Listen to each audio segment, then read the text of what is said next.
You're listening to Soap Dirt, the latest in television entertainment news. Hey, Y&R fans, we have got to talk about how Heather Stevens' death is explained this week and why it's one of the worst and most improbable twists they've ever tried to get by the fans. It's Belinda from Soap Dirt, and you are not going to believe this. It is absolutely insane and insanely bad. So if you are current on episodes, you saw Sharon Newman tussling with Heather Stevens and knock her down in a fight to get her phone away from her. And then Sharon blacked out. And when she came to, Heather was dead with some kind of head injury that was all bloody. And with Cameron coaching her, Sharon double checked, made sure Heather was most definitely dead, wrapped her up in a blanket, tied her up tight, hauled her down the stairs out of the apartment. Then Sharon cleaned the crime scene, wiped up the blood, took Heather's belongings, her phone, her purse, and got right out of there. And later, Sharon tossed Heather's body over the bridge into the river, hoping it would never be found. But Daniel got a call, the next day, I think, based on the outfits on the show. It was very fast because fishermen found Heather's body, and that should have launched an immediate murder investigation. There's no way Sharon would have gotten away with it. She's no crime scene cleaner. She's not a forensics expert. She's an unhinged woman with a dead guy as an imaginary friend, encouraging her to do bad things. But it's actually not even about what Sharon did. It is just about bad writing. Here's the twist and the three biggest reasons it just doesn't add up, and honestly is nothing short of insulting to Y&R fans. I don't know what other TV shows that you watch in addition to Young and the Restless, but if you've ever seen NCIS, CSI, any crime procedural show, Bones, anything like that, or any murder docuseries on Netflix, you should already know that what Josh Griffith wrote about Heather's death is absolutely ludicrous. It is beyond what is reasonable to accept on a soap opera. And there's a lot we accept on soap operas, right? Diane Jenkins back from the dead. Okay, sure, no problem. Cassie has a secret twin named Mariah. Sure, okay. Adam survives a cabin explosion. That's fine. All of that is standard soap stuff. Heather's cause of death being listed as drowning is not okay. It is not reasonable. It is not acceptable. It is beyond what is tenable on a soap. It is beyond dumb, and that's why it is so insulting to fans. Let's talk about why it's so problematic and why fans should be upset by this. The first thing, I'll throw this out there and it's less of a big deal, but there's the time of death. Despite Heather being in the water, they can figure out time of death. They can usually test the water temperature, look at how much tissue has deteriorated and begun to decompose, whether there's insects and, water bacteria growing on her, whether the body has rigor mortis, how long it's been since rigor mortis set in.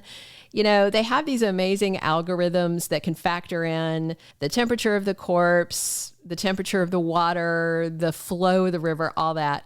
So the time of death could be problematic because Sharon had her phone and was messaging after she died to Daniel. So there's wiggle room in time of death estimates, though. So that's fine. We can let that one slide. That one can slide. But here's the next issue. Sharon tied Heather up in blankets using rope.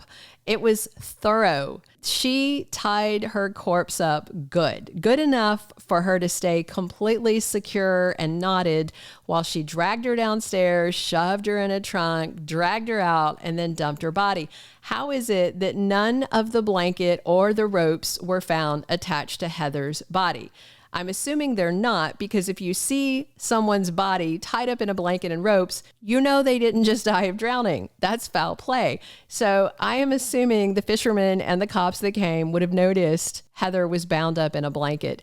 That type of evidence definitely screams foul play. Even if the water was rough, I doubt all of that would have come completely off. But, hey, let's let that slide. Let's say, for instance, Sharon dumped Heather on a day when the water was so choppy, it ran her into some rocks and, cut through the knots, unraveled the blanket. Okay, let's just say fine. The blanket somehow disappeared.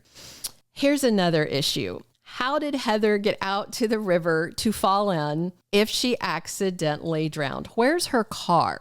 I'm guessing it's in the garage of their fancy apartment building, and it's not like they live right there on the river. Sharon shoved Heather in the trunk, and she drove for quite a bit to get to that remote spot. Sharon couldn't drop Heather anywhere in town, so that means the river is away from town. And somewhere along the path down the river from where Sharon first dumped her body down to where Heather was found, her car should have been parked if she had driven herself to the river and accidentally drowned.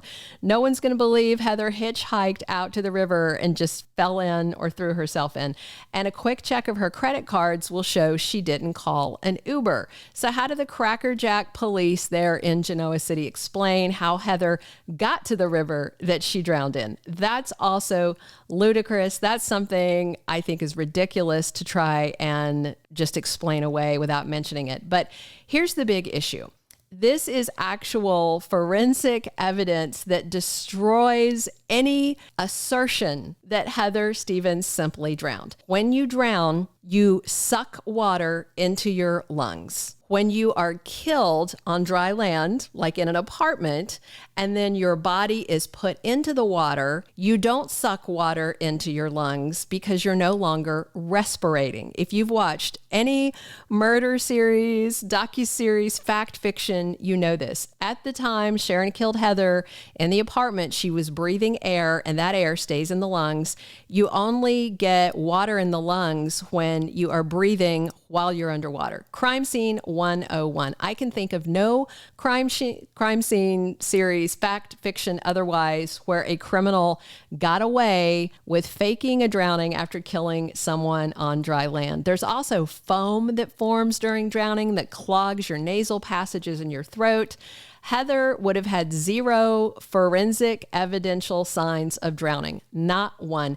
Even if Sharon had wanted to fake a river drowning, she would have had to plan ahead, drown her in the bathtub, then throw her off there. But people have been caught because if you drown somebody in a bathtub and then toss them into a river, a lake, or ocean, you get busted because pathologists can tell not only if there is water in the lungs because they went into the water breathing, but they can also tell what kind of water it is: tap water, salt water, lake water. They can even look at the type of bacteria in the water and hone down what part of a lake or river you were thrown in and drowned in. And it's not even a question with Heather because she can't have had any physical symptoms of drowning. She bled out in her apartment. Sharon completely confirmed she was dead and then dragged her down a whole pile of stairs and threw her off. She was dead before she went in the water. Therefore, she can't have drowned, and there is no evidence of drowning.